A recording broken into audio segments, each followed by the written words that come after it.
Station North, located in the heart of the city, is home to over 24,556 Baltimoreans, or roughly 4% of the entire Baltimore population. As the home of Baltimore's Arts and Entertainment District, and located next to the Maryland Institute College of Art, it is easy to see how art has influenced the evolution of this unique Baltimore neighborhood. From the historical textile buildings that became artists' workplaces, to the diversity of the local businesses, Station North truly is a one-of-a-kind neighborhood that helps make Baltimore such a unique city. The purpose of this documentary is designed to provide background on Station North's rich history as well as discover more about one of Baltimore's most unique neighborhoods.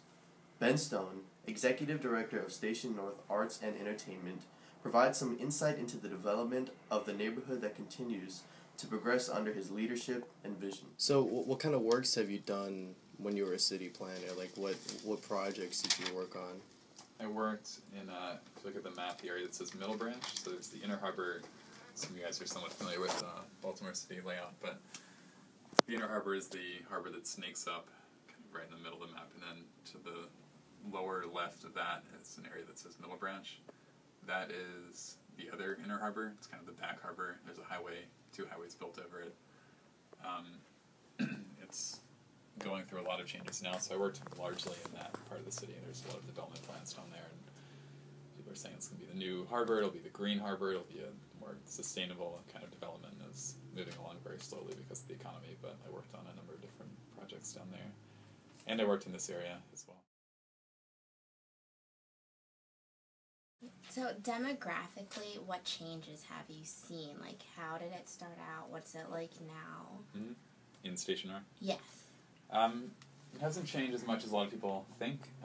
It's becoming more of a neighborhood of choice, meaning that people are actually choosing to live here, investing in homes and buying homes, rather than people who were essentially stuck and weren't able to afford to go anywhere else. So people are now seeing this as a destination area, and they're wanting to actually be here. Demographically, there hasn't been widespread displacement or anything like that. Certainly a lot of new businesses have opened, but they've almost entirely opened in vacant spaces, and people who've bought homes have often bought vacant homes, so it's kind of, the neighborhood has become more dense and more full rather than one person coming in with more money and pushing someone else.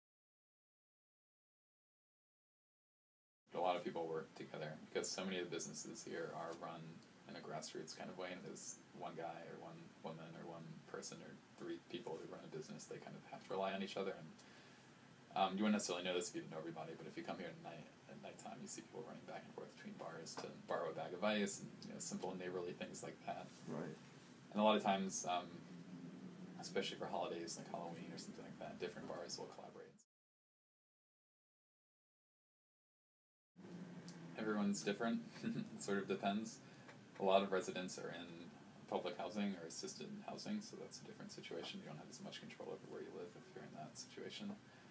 A lot of people have bought homes recently and have been here for 5 or 10 years now, so that's different. And there's a lot of long-term residents who have been here and didn't come because it's an arts district or anything like that. They've just been here for even a few generations and stuff like that. The neighborhood's pretty tight-knit then, huh? So that's the relationship between not just bars, but businesses. Mm-hmm. And then ironically, a lot of people who run the bars will spend their night off drinking in the bar next door, which is always funny to see. They could go anywhere else in the city, but they end up 2 doors down. We're managing this project. You're welcome to have any of these postcards you want. This is the Open Walls Baltimore project. If you've seen any of the murals, there are a couple that are being worked on right now.